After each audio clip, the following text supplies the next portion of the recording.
Amém. Paz do Senhor. Amém. Glória a Deus. Vamos ficar de pé? Vamos ler a palavra, vamos correr aqui. Estamos quase a chegar a 2024. Deuteronômio capítulo 11, versículo 26. Que sala bonita, né? Glória a Deus. Deuteronômio capítulo 11, versículo 26 diz assim: Eis que hoje eu ponho diante de vocês a bênção e a maldição. A bênção se cumprirem os mandamentos do Senhor, seu Deus, que hoje eu lhes ordeno. E a maldição se não cumprirem os mandamentos do Senhor, seu Deus, mas se desviarem do caminho que hoje eu lhes ordeno, para seguirem outros deuses que vocês não conheciam. Quando o Senhor, o Deus de vocês, os tiver levado para a terra da qual tomarão posse, vocês pronunciarão a bênção sobre o monte Gerizim e a maldição sobre o monte Ebal. Esses montes estão do outro lado do Jordão, na direção do pôr do sol, na terra dos cananeus que habitam em Araba, em frente a Gilgá, junto aos carvalhais de Noré. Porque vocês vão atravessar o Jordão para entrar e tomar posse da terra que o Senhor, seu Deus, está dando a vocês. Vocês tomarão posse da terra e vão morar nela. Portanto, tenham cuidado de cumprir todos os estatutos e juízos que eu hoje lhes prescrevo. Senhor, meu Deus e meu Pai, te agradeço por esse momento, pelas palavras que foram ditas aqui, pelos louvores que foram louvados. Pai, nesse momento, Pai, queremos ouvir a Tua palavra. Queremos ser confrontados pela Tua palavra, pela Tua verdade. Tu és o nosso Deus, Tu és o nosso Senhor, Tu és aquele que nos dirige, Senhor. Por isso nos ensina nesta noite. Que nós possamos ser gratos a Ti por tudo aquilo que Tu já fizeste por nós e vais continuar fazendo. Por tudo, ó Deus, a Tua palavra nos diz. Em tudo dai graças. Eu Te agradeço por cada vida que aqui está. Porque foste Tu que trouxeste aqui. Foste Tu que nos deste o privilégio de estar juntos aqui. Tudo para Te honrar e glorificar. Aquele que é digno para todo sempre. Muito obrigado por tudo. Em nome de Jesus. Amém. Glória a Deus. Os irmãos podem sentar. Mais um ano que termina. E outro ano que começa. E quantas metas foram traçadas no início do ano. Quantos planos, quantos objetivos. Todos nós tivemos a oportunidade de apontar num papel, colocar no frigorífico ou no espelho da casa de banho. E alguns talvez disseram: olha, esse ano quero comprar um carro novo, esse ano eu quero comprar uma casa nova, quero mudar de trabalho. Tantas coisas boas, né? Esse ano eu quero perder 10 quilos, por exemplo. Eu estou precisando de pelo menos de 10. Porque assim já fica só 10 a mais. E tudo isso são coisas boas. Tudo isso são coisas boas para nós. Temos planos, temos objetivos, traçamos metas. E isso, tudo que nós pedimos, tudo que nós pensamos, tudo que nós projetamos, o Senhor pode efetivamente nos dar. A palavra dele é bem clara. O Senhor pode fazer infinitamente mais do que aquilo que pedimos ou pensamos. É claro. Não é ilusão, é que a palavra do Senhor nos diz. Agora eu me pergunto, de todos esses planos que nós fizemos, que nós traçamos, de todos esses objetivos, será que isso é o melhor que o Senhor pode trazer para as nossas vidas? E eu nesta noite eu queria chamar a atenção dos meus irmãos, porque eu também fui chamado a atenção, de nós nos lembrarmos de quem nos criou. De nós nos lembrarmos do nosso Deus, de quem Ele é, da razão de nós estarmos aqui reunidos. E Deus, Ele nos criou com um propósito. Deus nos criou. Cada um que aqui está, Ele conhece pelo nome. Ele viu ser formado no ventre da mãe. Cada um que aqui está, não pense que você veio aqui, que eu aqui por acaso. Cada um que aqui está, o Senhor conhece melhor do que talvez você próprio o conhece. E Ele te criou para ter um relacionamento contigo. Esse foi o propósito. Não foi para você ser um religioso, não foi para você cumprir uma religião, frequentar uma igreja. Não foi esse o propósito que Deus te criou. Deus te criou para ter um relacionamento diário, íntimo e pessoal com cada um de vós. O Senhor criou o homem para se relacionar com Ele. E no Éden, Todos os dias o Senhor vinha ter com Adão, vinha falar com Adão, vinha se relacionar com Adão. Todos os dias, na viração do dia, na tardezinha, o Senhor bateu ponto ali. E ele não faltou um dia, nem quando o homem rejeitou Deus, Deus estava lá à mesma hora, como costume. No deserto ele escolheu um povo para habitar no meio dele.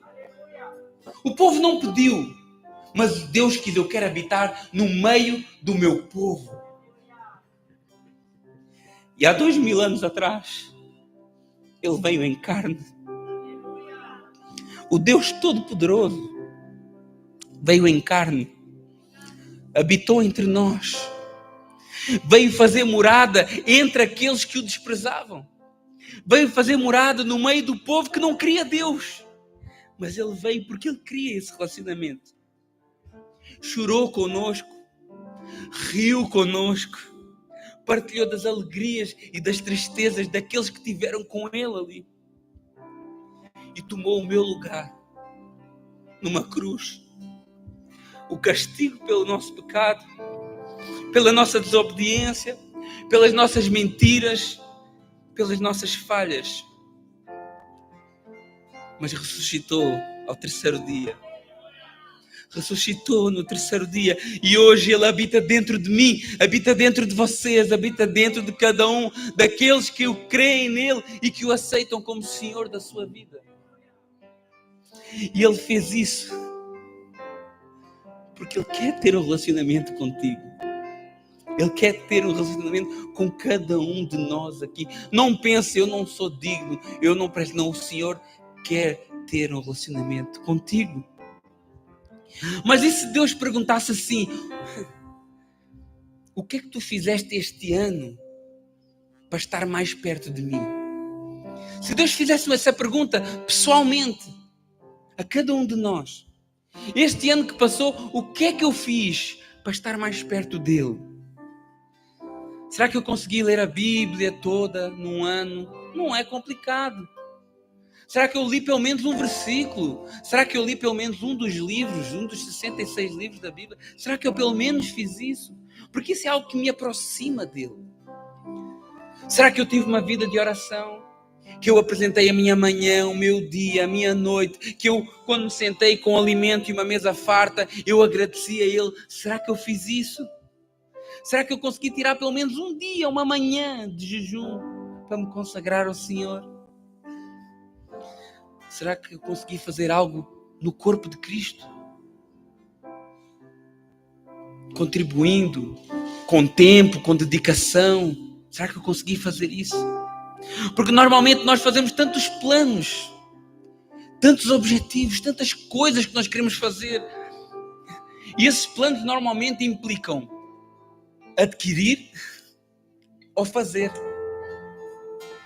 E raramente tem implicação no seu ser, no seu íntimo, naquilo que realmente tem importância para Deus, em quem realmente você é, sem máscaras, sem fingimentos, sem hipocrisias, porque é nisso que o Senhor quer trabalhar. É com o seu ser verdadeiro que Deus se relaciona. E Deus quer trabalhar nisso. Quer trabalhar no nosso interior, na nossa vida. Gálatas capítulo 4, 19 diz: meus filhos, por quem de novo estou sofrendo dores de parto, até que Cristo seja formado em vocês. Este trabalhar de Deus no nosso caráter é para nos tornar mais parecidos com Cristo.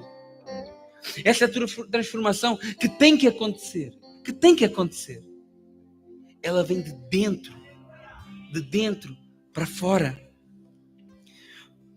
Por isso que Deus tem interesse naquilo que nós somos, não naquilo que nós temos. Pois é a partir daquilo que nós somos que Deus começa a reconstruir uma nova vida. Ai, mas eu sou muito pecador, eu também sou. Mas eu sou muito falho, eu também falho bastante. Mas é a partir disso que tu és que o Senhor quer fazer uma nova vida, uma nova criatura. E nós esquecemos que essa é a verdadeira transformação que importa para o nosso ano 2024 que vem aí. Será que nós realmente dizemos assim, na nossa lista de planos, nós dizemos assim, este ano eu quero ser uma nova criatura. Este ano eu quero agradar mais a Deus. Será que nós colocamos isso na nossa lista de planos? Este ano eu quero passar para um outro nível de relacionamento com Deus. Porque existe um outro nível de relacionamento com Deus. Existe um lugar secreto e existe um lugar de descanso. Existe. O salmista diz, aquele que habita no esconderijo do Altíssimo, à sombra do Onipotente descansará. Esse esconderijo que muitos buscam e não acham, pensam que é um lugar após a morte, que depois de morrermos vamos chegar lá, que pensam que é um momento de êxtase espiritual e não conseguem entender que Jesus é esse esconderijo. Colossenses 3:3 diz, porque vocês morreram e a vida de vocês está oculta juntamente com Cristo em Deus. Este é o nosso lugar secreto. Esse é o nosso lugar de descanso. Jesus Cristo, o nosso Salvador. E nós temos que entender que existem realmente vários níveis de intimidade. Existem. E qual será o meu? Qual será o seu? Basta olhar para o ministério de Jesus e nós vemos que havia muitos irmãos que acompanhavam Jesus. Haviam muitos que estavam à beira de Jesus. A palavra do Senhor fala das multidões que andavam com Jesus por onde ele andava. Mas a palavra também diz que eles andavam com Jesus porque quando Jesus andava havia pão, havia comida. Eram interesseiros. Andavam com Jesus porque quando Jesus andava não havia escassez, havia abundância. E hoje às vezes na igreja nós estamos com essa mesma mentalidade. Muitos irmãos hoje estão nessa categoria em que vêm à igreja em busca de um trabalho, em busca de uma casa. Acham que a igreja é uma agência de emprego, uma agência imobiliária e uma segurança social. E a igreja tem todas essas funções. Realmente tem. Mas a igreja não é isso. A igreja a gente vem para adorar ao Senhor. A gente vem à igreja para aprender da sua palavra. Isso, o ajudar a comunidade, se ajudar entre nós, isso é natural, isso é uma consequência natural e a igreja tem que o fazer, mas a igreja não é para isso, a igreja é para adorarmos a Deus, é para aprendermos a sua palavra, é para sermos trabalhados pelo poder da palavra de Deus nas nossas vidas. E muitas vezes vêm para a igreja porque precisam disso e daquilo, e a igreja, claro que ajuda, porque tem que ajudar, porque esse é o trabalho da igreja, mas depois quando estão bem, dão fora. Já tenho o que eu preciso, já consegui a minha casa, que eu estava a viver num quarto, já consegui o meu trabalho, que eu estava desempregado, já consegui ajuda, já tenho... E depois quando recebem algo material, agora já não preciso da igreja para nada.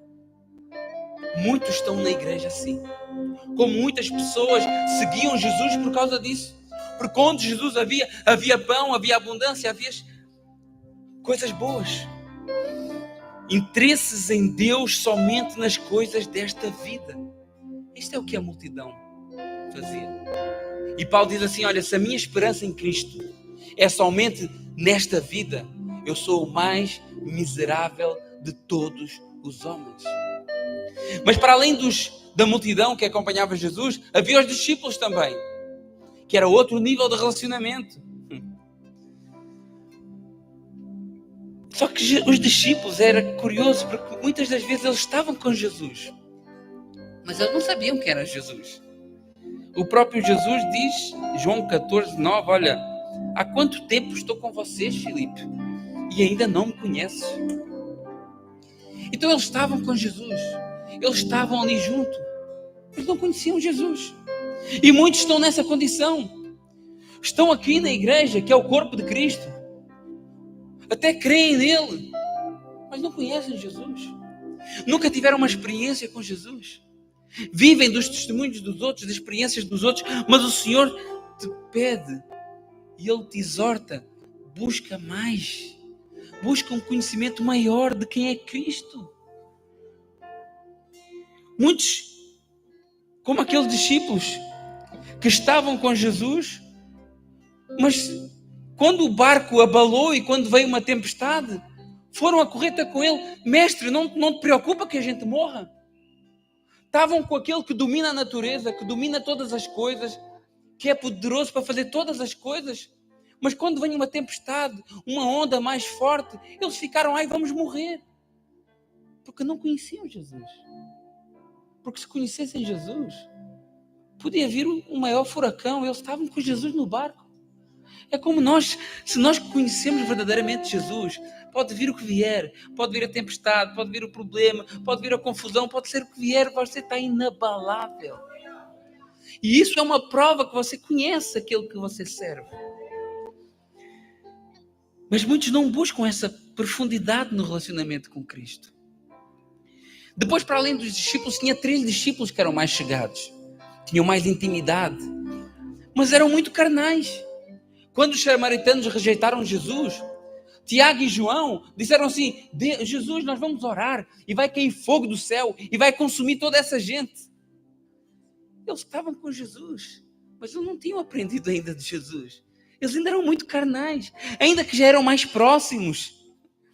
Pedro, a mesma coisa, que era um desses 3, Pedro, Tiago e João, que quando vieram prender Jesus, algo que Pedro sabia que tinha que acontecer, ele puxou da espada e vai e corta a orelha do servo, do sumo sacerdote.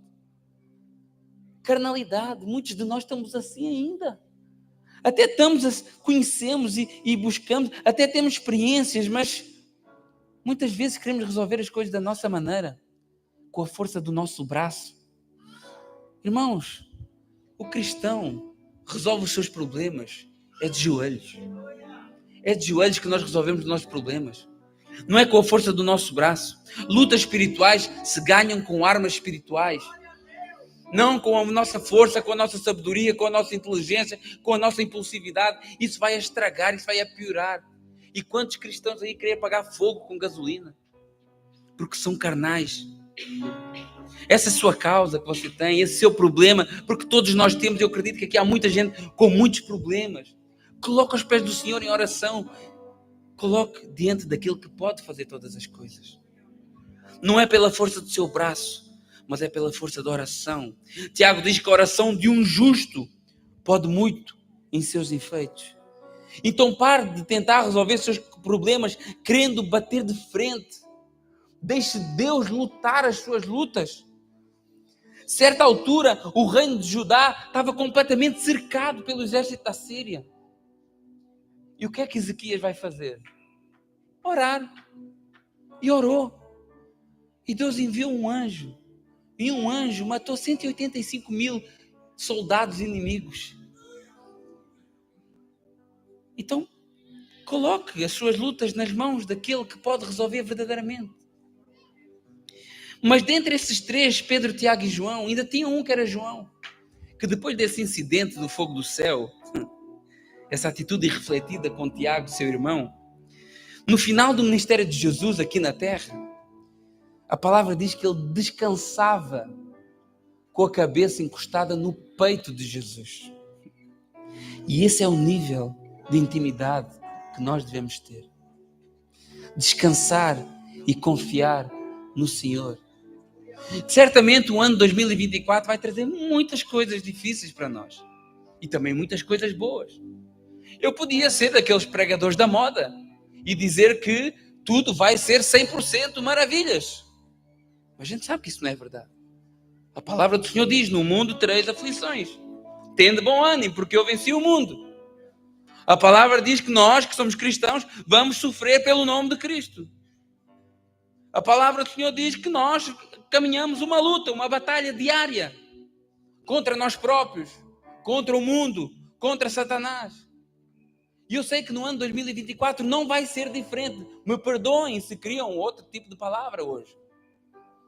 Mas o que eu sei é que se eu colocar diante de Deus as minhas lutas, se eu colocar diante daquele que realmente pode fazer, que realmente pode operar, eu sei que nada vai me abalar. E João, ele confiava no Senhor. E o Salmo 125 diz que os que confiam no Senhor são como um monte de Sião que não se abalam, mas continuam firmes para sempre. E quando todos tinham abandonado Jesus, todos abandonaram Jesus, João estava lá. aos pés da cruz. Na altura em que Jesus estava ali sofrendo, no final do seu último sopro, João estava lá. Porque quem tem intimidade com o Senhor, ele nunca abandona o Senhor. Com dificuldades, ele está aos pés do Senhor. Com problemas, ele está aos pés do Senhor. Com perseguição, ele está aos pés do Senhor. E ele foi privilegiado. Porque o Senhor mostrou a João o que não mostrou para mais ninguém. Porque normalmente nós só contamos os nossos segredos a quem somos mais íntimos. E João era íntimo de Jesus. E Jesus o separou para lhe contar o maior segredo da história da humanidade, que é o fim dos tempos. O Senhor deu-lhe o privilégio de ser o único apóstolo que morreu de morte natural. E tudo isso foi resultado de uma vida de intimidade com o Senhor. Mas parece que nós, como igreja, às vezes não queremos esse relacionamento. Nós vivemos numa busca interminável por aquilo que achamos que é o bom, por aquilo que consideramos ser o importante. Nunca estamos satisfeitos. Nunca nos sentimos completos. Nunca nos sentimos realizados. Há sempre algo em falta. Falta sempre qualquer coisa na nossa vida. Você trabalha, deixa os seus filhos de lado, terceiriza a educação dos seus filhos, colocas numa escola até tarde, numa ama, numa educadora, deixa a sua esposa de lado, seu esposo de lado, e pouco a pouco as coisas vão ficando frias, vão ficando distantes. Deixa a sua vida espiritual de lado, vai esfriando. Por uma busca, uma ânsia, uma fixação nas coisas deste mundo. Mas aquele vazio, aquela dor, aquela frustração que você sente muitas vezes nunca acaba. Você até consegue ter sucesso, até consegue ter algum dinheirinho, comprar algumas coisas, mas parece que há algo que nunca passa. Você não sabe o porquê, você sente falta de alguma coisa e tenta de várias maneiras resolver isso. Tentando comprar coisas, tentando adquirir bens, bebendo, se drogando, em relacionamentos. E as dúvidas continua vazio. Porque aquilo que você precisa, aquilo que eu preciso, aquilo que nós precisamos, nós não vamos encontrar neste mundo. Aquilo que realmente pode satisfazer a sua alma, aquilo que realmente pode tapar esse buraco no seu peito, esse vazio, você não compra no supermercado, não se compra com dinheiro, não se adquire com uma posição elevada na sociedade, não se alcança com experiência de vida. A solução para o seu verdadeiro problema se chama Jesus Cristo.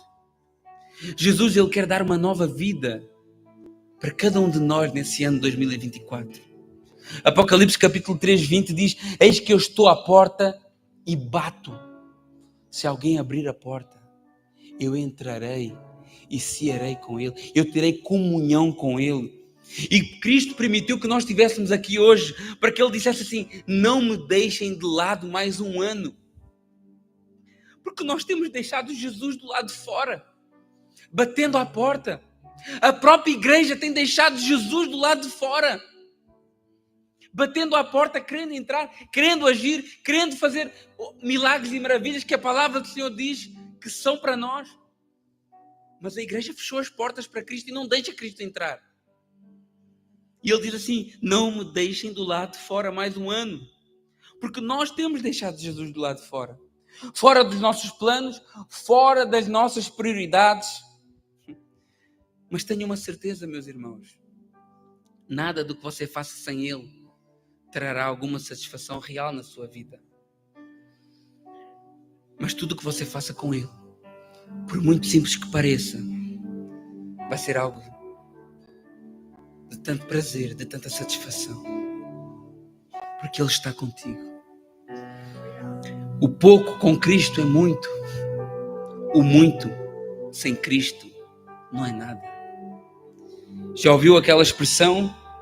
Pessoas tão pobres, que a única coisa que têm é dinheiro? É bem verdade isso. Nós andamos em busca de algo que não nos pode dar nada. A perspectiva de Deus, ela é diferente da perspectiva dos homens. Jesus diz à igreja de Laodiceia: olha, vocês dizem, eu sou rico e estou bem na vida e não preciso de nada. Isso era que a igreja de Laodiceia pensava, que era rico, que estava bem na vida e que não precisava de nada. Mas Jesus diz assim: olha, tu és miserável, tu és infeliz, tu és pobre, tu és cego e tu és nu. A perspectiva do Senhor é diferente da nossa. Já a igreja de Esmirna, ele diz assim: olha, conheça a tua tribulação, ao qual você tem passado, sua pobreza, embora você seja rico. Porque aos olhos do mundo eles eram pobres, mas aos olhos de Deus eles eram ricos. O pouco com Cristo é muito. A vida sem Cristo é morte, mas a morte com Cristo é vida. Filipenses capítulo 1, Paulo, ele nos mostra isso. Eu não sei o que fazer. Ele dizia aos Filipenses: eu não sei o que fazer. Eu estou dividido entre dois pensamentos. Eu quero morrer e estar com Cristo, o que é incomparavelmente melhor. Mas por outro lado, eu ainda sinto alguma responsabilidade por vocês. Então Cristo, ele sabia, Paulo sabia que morrer em Cristo é verdadeiramente viver.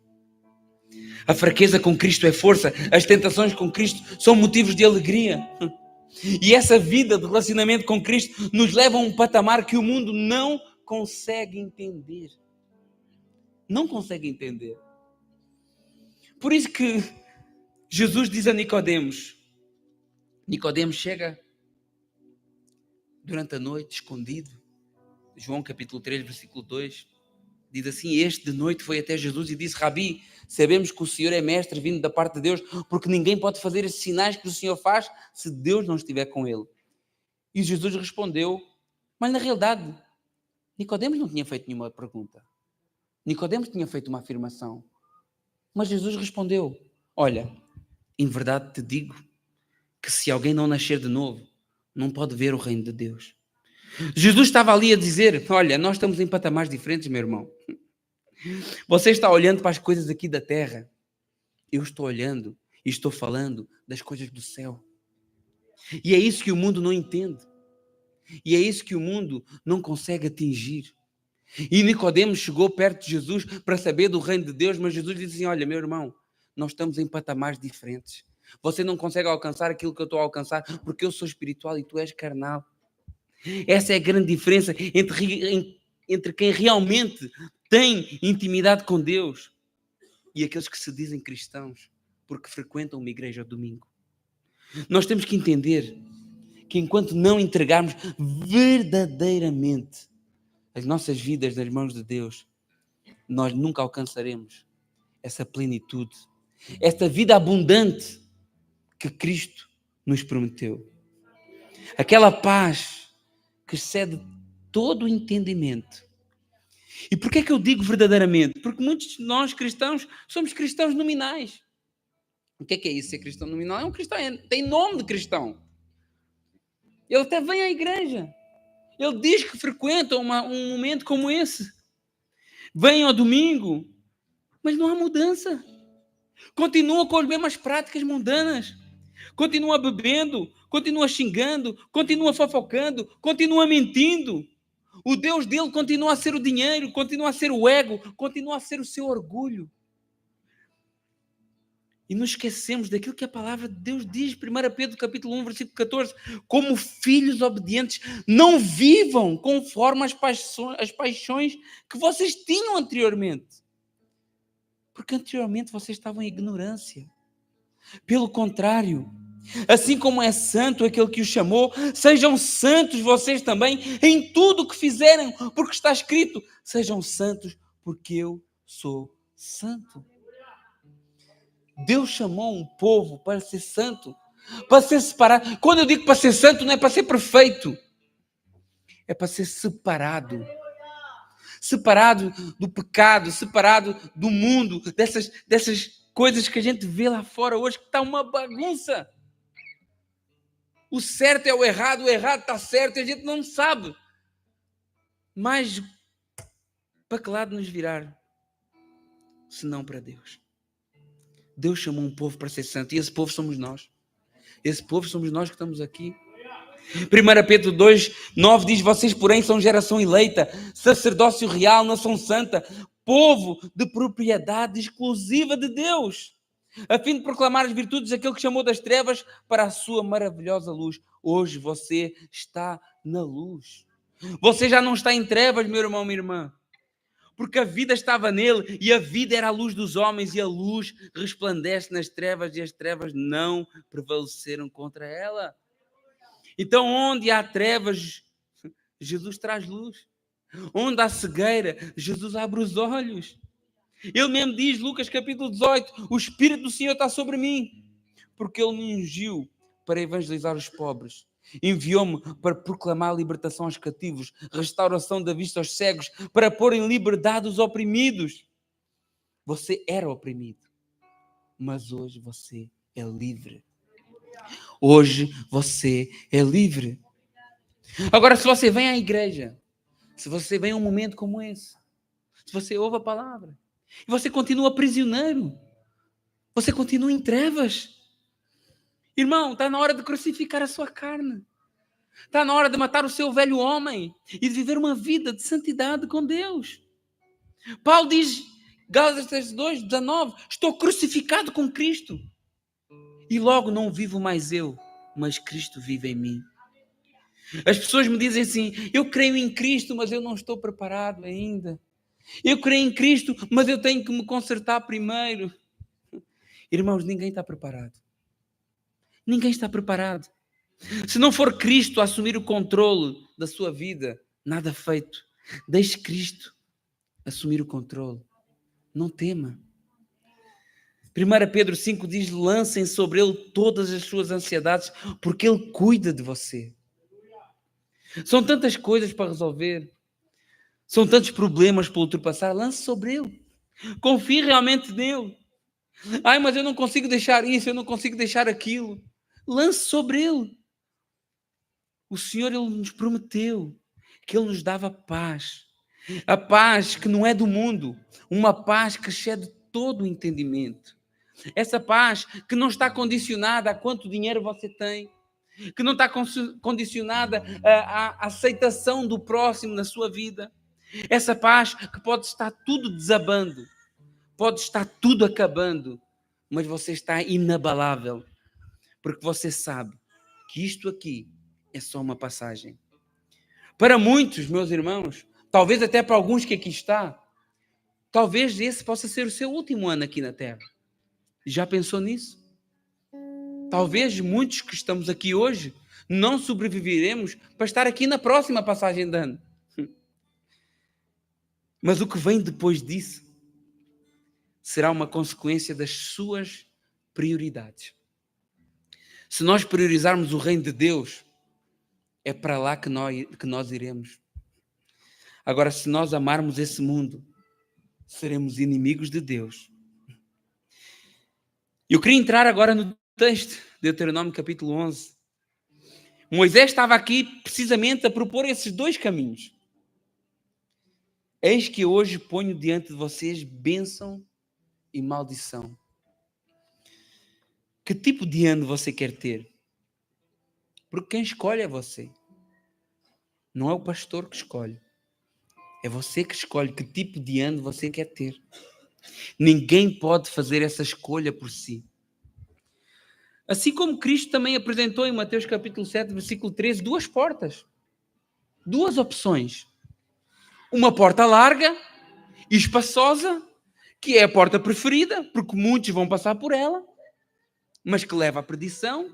Por outras palavras, que leva ao inferno.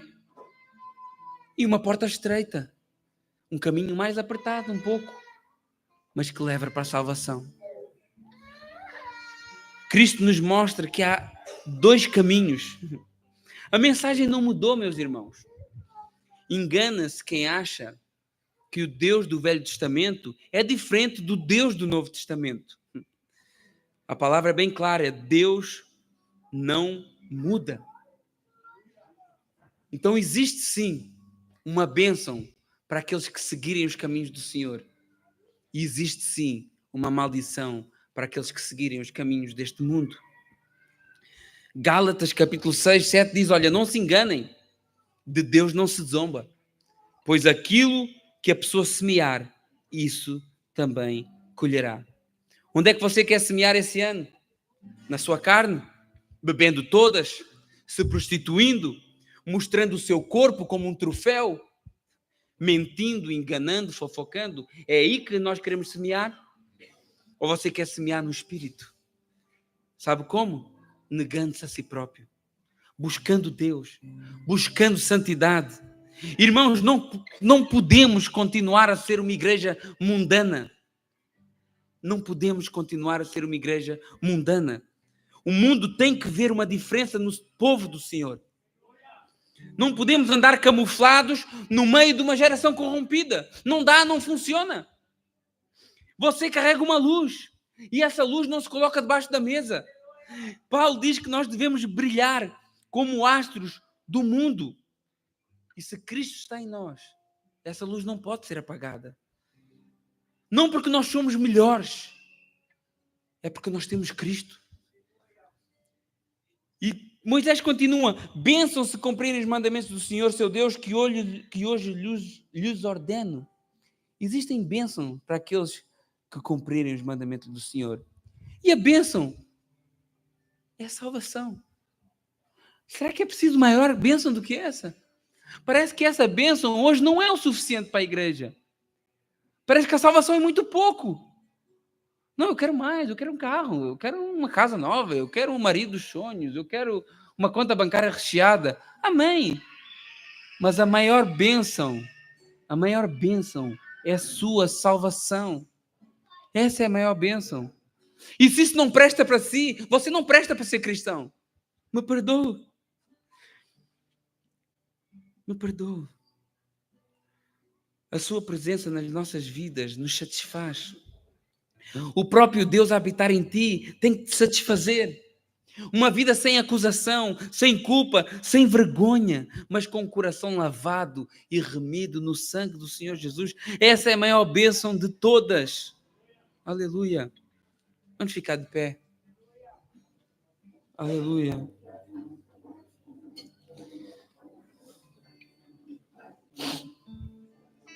Deuteronômio 11, 29.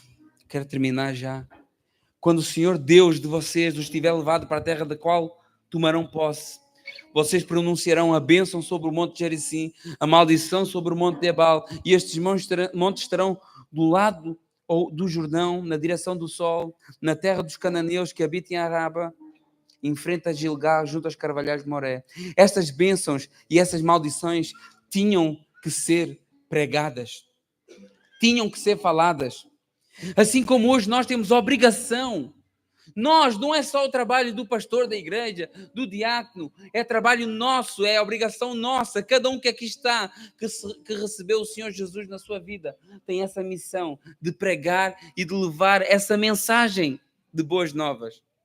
Jesus disse, ide por todo o mundo, preguem o evangelho a toda a criatura.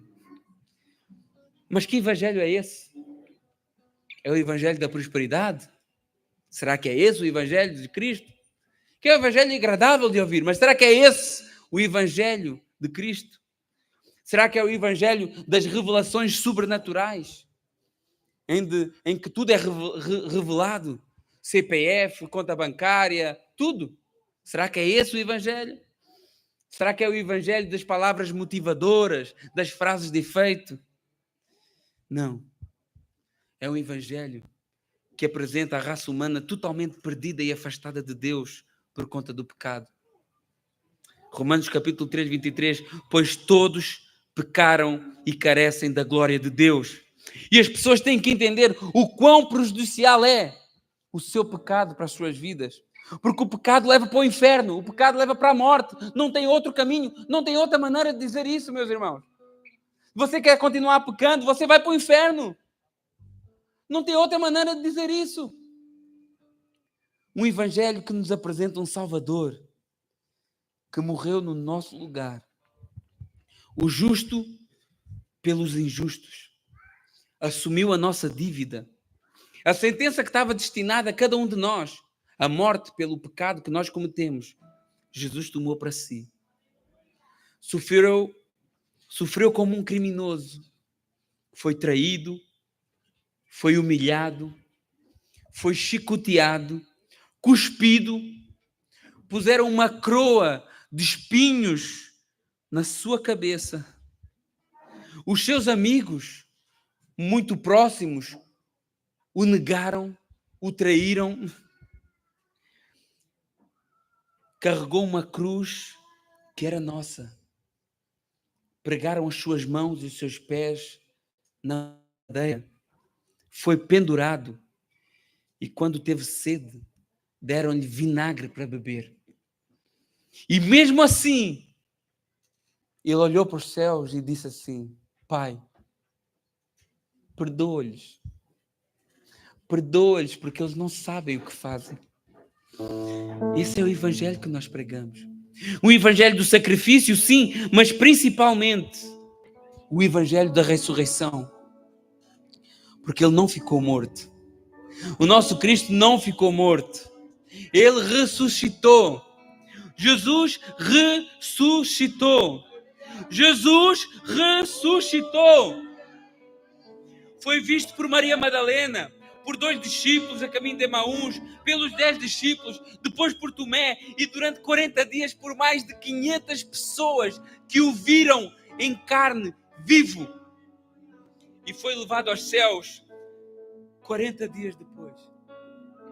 E um dia, meus irmãos, aleluia, um dia ele vem buscar a sua igreja, aleluia, um dia ele vem buscar a sua igreja, aleluia, a igreja que está preparada, que lavou as suas vestes no sangue do Cordeiro, uma igreja santa, uma igreja que busca estar com Deus, que busca estar em relacionamento com Ele, uma igreja que busca intimidade com Ele, para estar eternamente com Ele na glória. Aleluia! Irmãos, nós vamos passar o ano agora. Aleluia! Santo é o teu nome, ó Deus. E eu queria passar o ano da melhor maneira. Não há lugar mais alto para estar, meus irmãos. O lugar mais alto é aos pés do Senhor. Esse é o lugar mais alto para estar, é aos pés do Senhor Jesus. Então eu te convido nesta noite, agora nos 5 minutos, 7 minutos que faltam até passarmos para 2024, eu vou dobrar os meus joelhos e eu vou orar. Eu convido cada um de vocês a fazer o mesmo. Se você não crê, você não acredita, você não é obrigado a fazê-lo. Mas eu te digo, é o melhor que você pode fazer. É o melhor lugar para estar, é a melhor atitude para ter nesse momento, que nós vamos consagrar as primícias do nosso ano, os primeiros minutos, os primeiros segundos do ano, aos pés do Senhor. Aos pés daquele que pode fazer tudo correr bem, aos pés daquele que no meio da tempestade e do problema pode dar o caminho, pode dar a direção, pode dar a solução. Quando tudo está perdido, Jesus vai estar lá. Quando tudo parece sem hipótese, sem chance, Jesus vai estar lá. Mas nós temos que crer nisso. Nós temos que ter essa fé. Nós temos que acreditar, porque Cristo habita em cada um de nós aqui. Você não precisa do pastor para nada. Você tem autonomia, autoridade para dobrar os seus joelhos diante de uma situação, para fechar os seus olhos e dizer: Senhor, me ajuda. Me ajuda. Vamos orar. Vamos dobrar os nossos joelhos. Temos 6 minutos, 5 minutos de oração. Aleluia. Enquanto isso, aleluia.